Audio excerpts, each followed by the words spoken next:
Let me tell you a tale of two low poly islands. Two very simplistic yet beautiful islands. One ruled by prosperity, where people build and work together and achieve great goals, great temples and great markets. And the other ravaged by war, attacked by Vikings, pillaged, destroyed, swept up in a sea of violence. What a tragic fate. Can you build? Can you defend? I'm talking about two games. One's called Bad Norse. It was a exclusive for Discord. Discord, the gaming store. I don't know. Which is too bad because I wanted to play it. I saw it and I wanted to play it, but I didn't want to give them the satisfaction of buying it because it's on the Discord store. So I waited and now it's on Steam. And was it worth the wait? Maybe. It's very addictive, make no mistake, and I thought at first it was terribly balanced, but playing it again not the second time, I guess that was like 2 months ago. Now I'm playing it again, and, well, I didn't have that many troubles. It's not perfectly balanced, and you don't know what you're going to be facing. Like, there are 3 types of units that you can have, and they're kind of rock, paper, scissors. But the problem is that you don't know what you're going to encounter on that island, so that kind of makes it redundant, because you can't really do much without bringing all three unit types, I guess. And then the whole concept is completely thrown out the window when in later levels they have these giant bowmen that just shoot really powerful arrows, and the only way you're gonna stop them is by having shield guys. So the other two classes are just gonna end up being useless, because, well, I mean, they're still useful, but they always have to just really cower and hide when those guys appear, those giant bowmen, and then you don't even know when they're gonna appear, because the game doesn't have convenient indicators of where the enemies are going to enter the screen, so you can't zoom in and have a good time. You're gonna keep it zoomed out, and that's too bad, because it would look much better if I were able to zoom in. You can zoom in, but then you wouldn't see the enemies. It's too bad. I really wish they had more interesting late game, because in the late game is just like, yeah, just the pure horror of having to deal with these giant bowmen and just see them just completely obliterate your spearmen and archers whenever they aren't shield guys. And you can only have 4 groups, which means that you're not gonna have. You don't get to make many choices. If you bring 4 times the same unit type, you're just gonna get wrecked, unless it's shields, I guess. I guess you could just bring only shields. And that's too bad, because the other units are pretty cool. But then again, I guess there's a great lack of customizability, because you can put items on your units, but you don't buy these items. You find them and you don't know which ones you're gonna find, which I guess makes sense. It is kind of roguelike-ish, but I guess on average you're just gonna find a bunch of each. I mean, except for the good ones, you only find like 2 or 3 of the good ones at the very most. The good ones that give you more units. I mean, within a group, not more groups. Those are the best, obviously. You don't find them very often. So your 3 unit types are shields, bows, and spears. But the problem is that it doesn't make sense. Why can't you have a shield and a spear? I mean, you could still have smaller shields for the spear guys. I think they should unlock shields, and I think the bow guys should have an ability to take cover, because they just stand there and they get wrecked. I don't know why. Shouldn't be that hard to dodge a giant arrow. Well, maybe it is, I don't know. I mean, you'd think it would be really slow if it's actually giant, but I don't know. Guess it's got fantasy properties where it's really powerful. I wonder if that would be even possible to have a giant shoot a giant bow. I guess it would be possible, because we had ballistas and stuff, and they worked that way. Yeah, why don't we have siege weapons? Oh well, too bad. Yeah, I don't know, I feel like the late game really is lacking. And, well, I mean, that makes sense, because the ending is also really lacking. You just defend all these islands, and then you defend the last item, and then it just says you win. There isn't anything else that unlocks, which is weird, because it's kind of roguelike, and your units die when they die, and you don't get them back. I mean, talking about your commanders, you get your soldiers back, just not your commanders, and without a commander, you don't have, the soldiers can't group together. Basically, a commander is equivalent with a group, so if a commander dies, you lose all potential of having those soldiers, which is a good concept, but it's also really punishing, because I feel like you should be able to revive them. I feel like they should have a state where you can revive them after you've beaten the mission or something.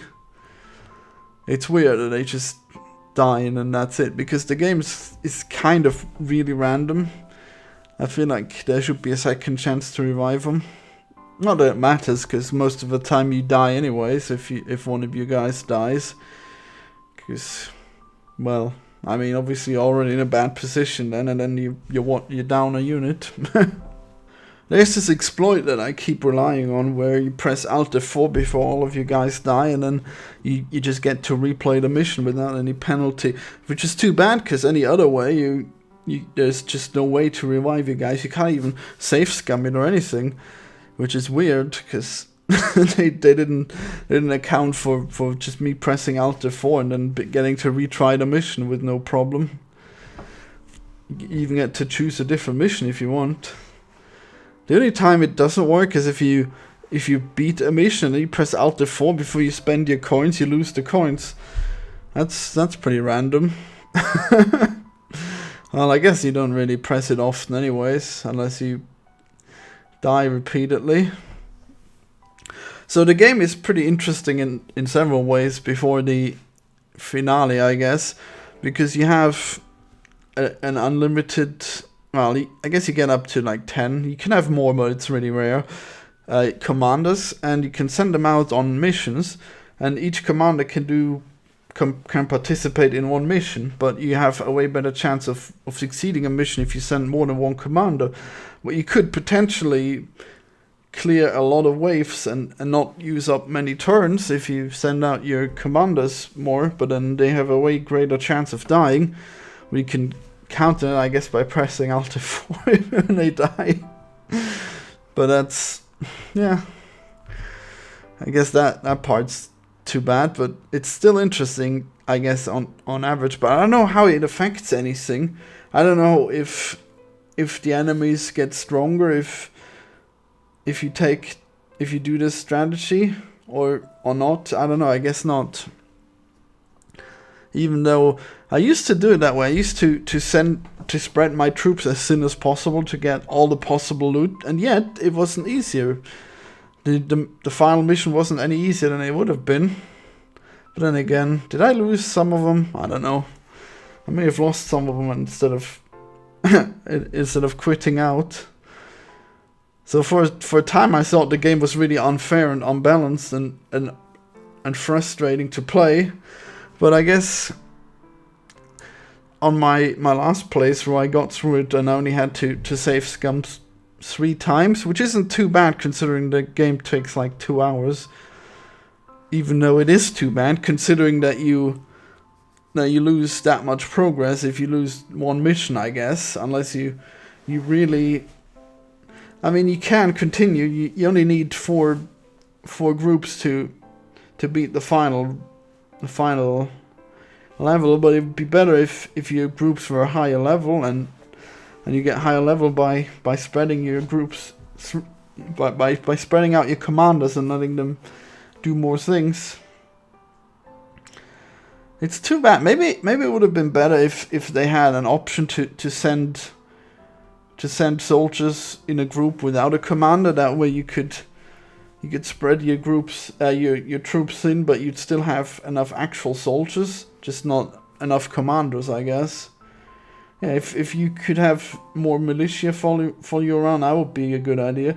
There are many possibilities, but the game is very simplistic, and that's good, but also, I guess I wish it would get more complicated later on. Yep, that's Bad Norse. You can check it out. I would recommend it, but only for cheap. I don't know, you should wait for a... You know what, I always would say that for any game. Always wait for a discount. It's not that expensive, but it's really simplistic. Alright, so the second game is called Islanders. And in Islanders you build a village, a town even. But it's very odd, very different from other RTS games. I mean, no, it's not an RTS. It's well, I mean, there's no combat for one, so I don't know if real time even applies. And well, yeah, basically, I guess it's kind of like a... No, it is turn-based. It's definitely turn-based. So basically, each turn you get a certain number of buildings, which you don't get to pick. I mean, you get to unlock buildings, but then you don't get to pick how many of them you get, which is weird. So the ones you unlock first, you will usually get more of than the later ones, but not for sure. It's pretty. I don't fully understand how you have any influence over how many buildings you get. I guess it depends on variables, on multiple things. In some levels you get more of this building, and in some level you get more of that building. Anyways, the point is that you build these buildings on the map, and you get points, and you need to get as many points as possible. You need to get a minimum number of points in order to get another turn, because if you build your buildings in a stupid way, you get no points or negative points, and then you don't get another turn, and you've game overed yourself. So the better you build, the more points you get, and the more points you get, the more buildings the more turns you get, and with the more turns you get... Did I say that? No, I got it right. You get points. With points you unlock turns. With turns you unlock buildings, and you can press the button to unlock buildings, and then if you don't have to place the buildings yet, which gives you a lot of potential for choice, because you unlock a lot of buildings and you can place them whenever, and there's a lot of strategic options for how to place these buildings. It's a very complex system, and yet simple at the same time. It's a great idea. So basically, I guess you get a simplistic lumberjack, for example, and you place him around trees. For each tree you get one extra point, and that's good. I mean, yeah, it makes sense, but the thing is that it doesn't work the way you were thinking it would work, because you can build the lumberjack, and then you can build another building that replaces the tree, but you will have still made the same amount of points for the building, for the lumberjack. By building, you can destroy trees, but if you build on top of the trees, which by the way is a weird mechanic, considering that the trees don't get consumed. No, wait, that's probably... I guess it's weird that you don't get points for destroying the trees. No, maybe that makes sense. See, it's weird. The trees are, I guess, a representation of trees rather than an actual tree, because as long as the tree's there, it's neutral. You can...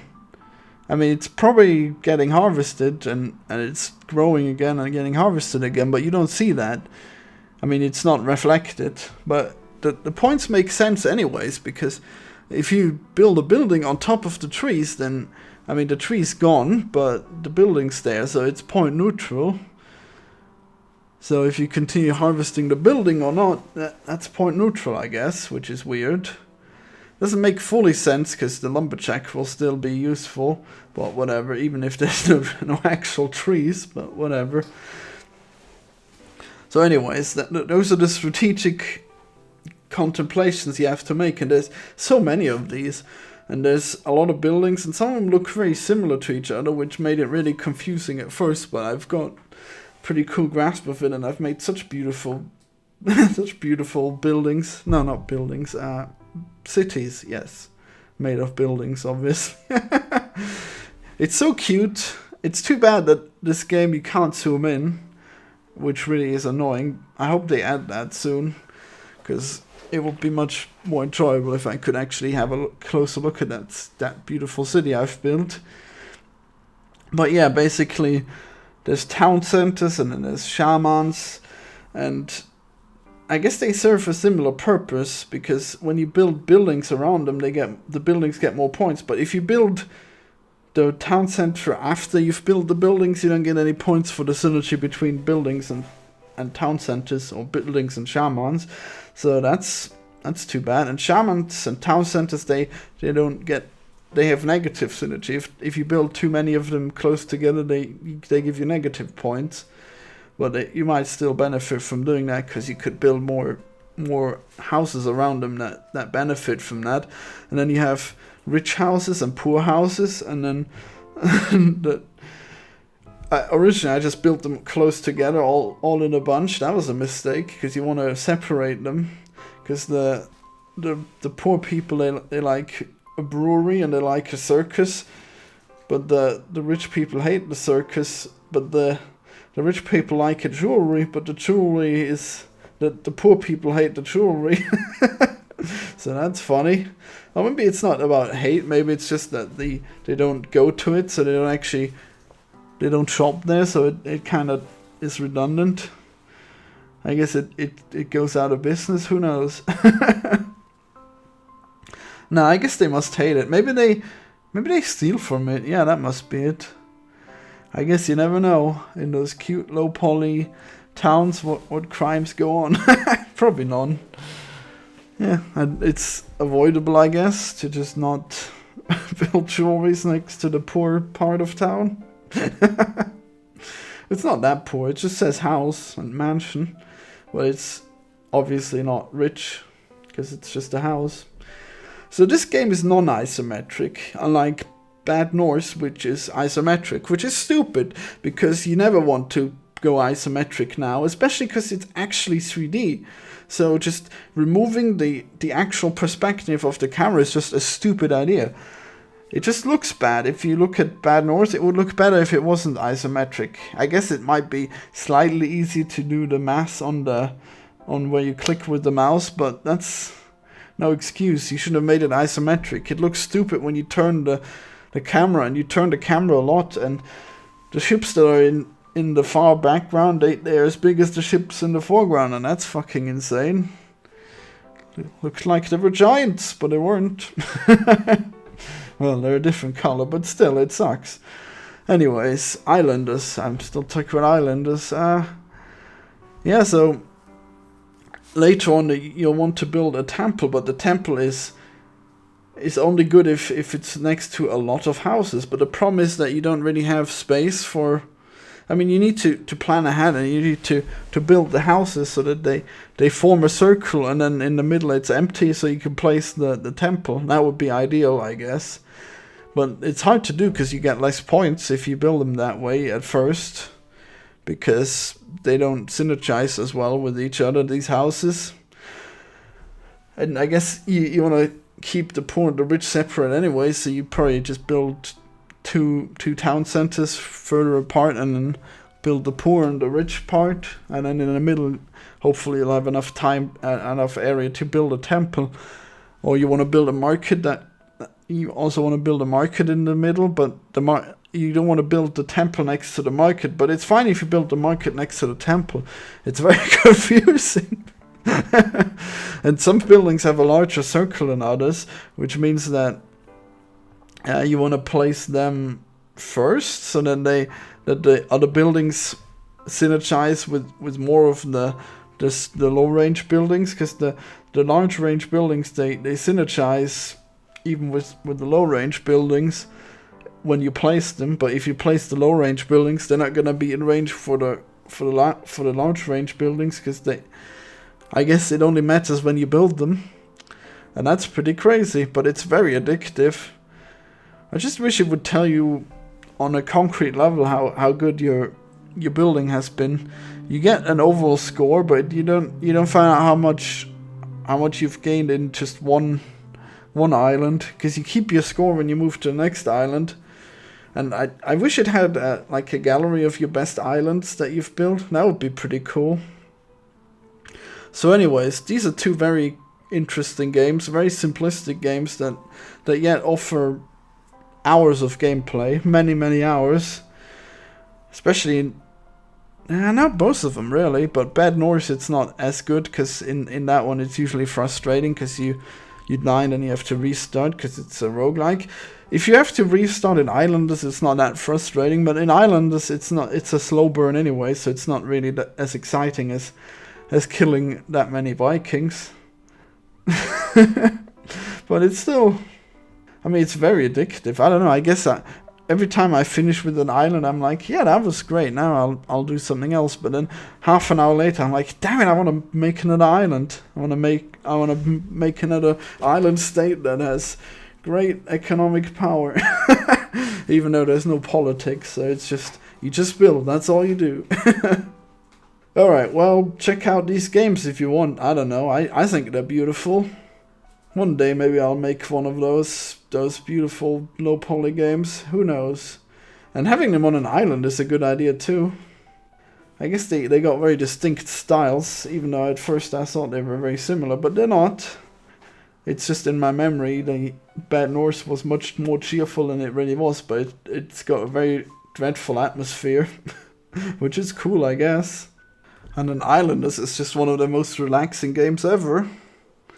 Well, check him out and subscribe for more of this, and goodbye everyone.